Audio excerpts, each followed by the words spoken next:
Tidak terasa kalau kini sudah memasuki akhir bulan Mei, di mana artinya pertandingan krusial babak round 3 versus Cina dan Jepang tinggal menghitung hari saja. Dan kedua tim juga sudah mengumumkan siapa saja pemain yang akan bersaing untuk memperebutkan peringkat 3 atau 4, khususnya Indonesia dan Cina. Dan kemungkinan besar Indonesia akan dipimpin oleh Coach Alex Pastor sebagai pelatih kepala sekaligus otak dalam menyusun strategi seperti laga versus Bahrain kemarin. Sedangkan Emil Audero yang gagal debut versus Bahrain kemarin kemungkinan kini akan menjadi kenyataan setelah Martin Paes tak bisa tampil karena akumulasi kartu. Dan dengan segala formasi serta kedatangan pemain baru yang tak bermain di leg pertama di Stadion Pemuda Qingdao, jelas Indonesia akan menampilkan permainannya berbeda di GBK nanti. Lantas seperti apa? Mari kita ulas selengkapnya. Suka tidak suka kalau kekalahan 1-5 dari Australia di laga debutnya, Patrick Kluivert sebagai nahkoda baru timnas Indonesia tak bisa dipungkiri telah menjadi pukulan berat sekaligus trauma bagi timnas Indonesia. Skuad Garuda yang diharapkan mampu memberikan perlawanan ternyata gagal menghadapi pendekatan strategi The Socceroos yang menunggu timnas melakukan kesalahan. Di gol pertama Australia, kesalahan terjadi saat Nathan Choyaon dinilai melakukan foul di kotak penalti, sedangkan gol kedua terjadi tatkala Indonesia menerima counter attack. Gol ketiga Tom Haye kehilangan bola di tengah, dan gol keempat dan 5 kita kalah di duel-duel corner kick akibat kurangnya persiapan antisipasi set piece di timnas Indonesia. Jelas ini bukan soal kualitas individu pemain, ada strategi yang belum jalan, ada chemistry yang belum terbangun. Dan sekali lagi, hal ini telah membuat tekanan untuk timnas Indonesia makin besar, bukan hanya dari ekspektasi publik, tetapi juga dari posisi di klasmen grup yang menuntut poin penuh untuk menjaga asa lolos ke Piala Dunia.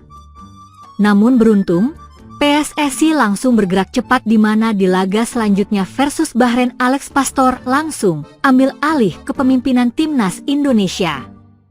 Hasilnya pun bisa kita lihat sendiri, Coach Alex Pastor mengganti posisi Nathan Choyaon dengan pemain anyar Joey Pelupessy dan diduetkan bersama Tom Haye di lini tengah. Hasilnya pun memuaskan. Joey Pelupessy tampil gemilang dalam laga tersebut serta Tom Haye lebih leluasa dalam mengkreasikan serangan demi serangan. Alhasil gol semata wayang yang dicetak oleh Ula Romeni dalam match tersebut berasal dari kecerdasan mantan pemain SC Heerenveen tersebut. Dan untuk mengulang hal sama di GBK pada tanggal 5 Juni 2025 mendatang, kemungkinan Alex Pastor akan kembali mengambil alih nahkoda timnas Indonesia menggantikan Patrick Kluivert. Apalagi Alex Pastor ini terlihat sangat antusias menyambut match day bulan Juni 2025 mendatang. Di mana hal itu bisa kita lihat ketika dia datang lebih awal dan langsung memantau para pemain Liga 1 antara Persija versus PSS Sleman. Menariknya dalam pemantauannya tersebut Coach Alex Pastor dibuat kagum dengan atmosfer Stadion Maguharjo Sleman yang membara sebagai bentuk protes supporter Sleman kepada manajemen tim. Dan hal itu seketika mengingatkan dia dengan atmosfer GBK yang begitu gila yang tentu saja bisa mengubah suasana bak neraka bagi tim lawan. Momen-momen seperti itulah yang sejatinya membuat Coach Pastor tampak betah berada di Indonesia, meski dirinya sendiri dikabarkan telah mendapatkan tawaran untuk menjadi nahkoda baru Ajax Amsterdam. Emil Audero 99% debut di GBK.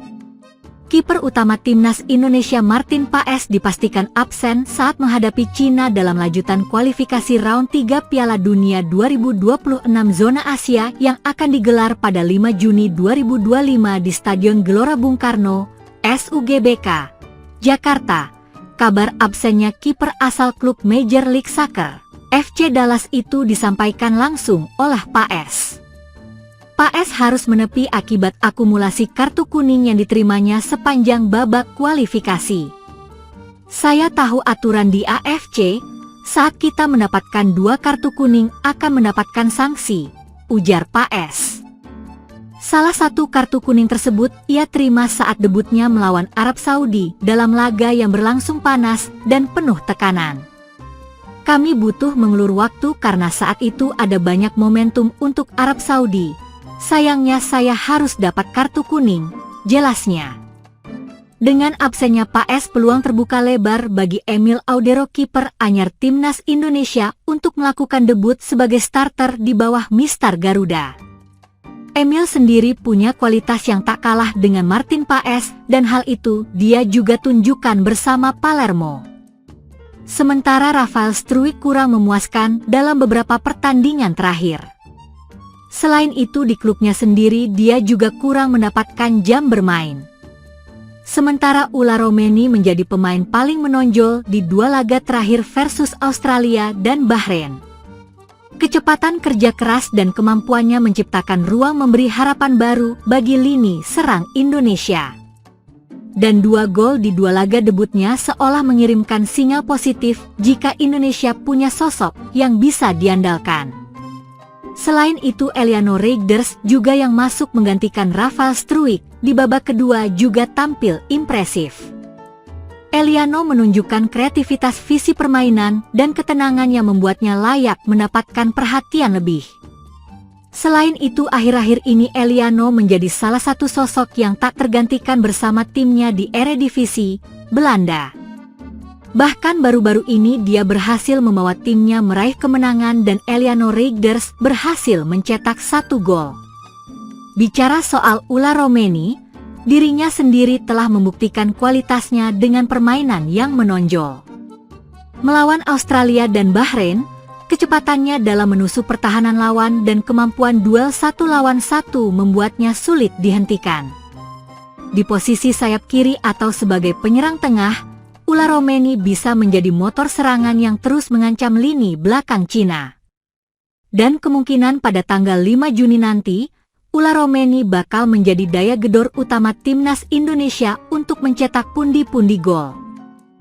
Pelatih timnas Indonesia Patrick Kluivert memantau lokasi yang akan digunakan sebagai tempat pemusatan latihan atau training camp (TC) skuad Garuda sebelum menghadapi Cina dan Jepang.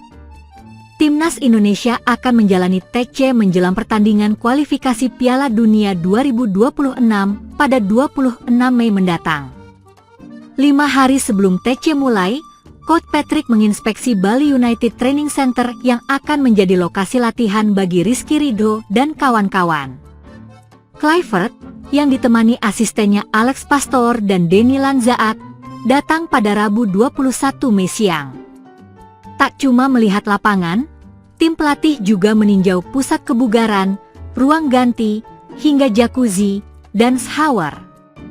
Dilansir dari situs resmi Bali United, sosok yang pernah memperkuat klub Ajax, AC Milan, Barcelona, dan Newcastle United itu terkagum-kagum dengan tempat yang sedang ditinjau.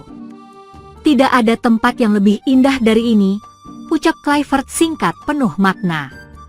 Bali United juga mengunggah foto-foto kedatangan Patrick dan tim pelatih timnas Indonesia.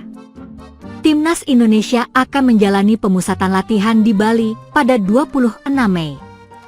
Mayoritas pemain kemungkinan besar bakal hadir pada hari pertama TC lantaran kompetisi yang diikuti klub mereka sudah selesai.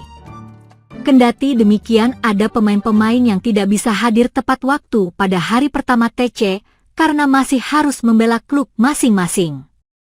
Setelah berlatih dari 26 Mei hingga 31 Mei, para pemain akan bertolak ke Jakarta sebelum menjamu Cina pada 5 Juni dan langsung terbang ke Jepang menjalani laga terakhir fase ketiga kualifikasi Piala Dunia 2026 pada 10 Juni di Jepang.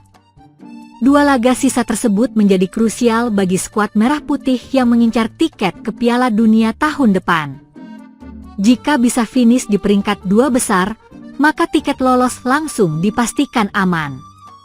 Sementara jika berada di peringkat 4 besar, maka timnas Indonesia akan melanjutkan perjuangan di fase keempat kualifikasi Piala Dunia 2026.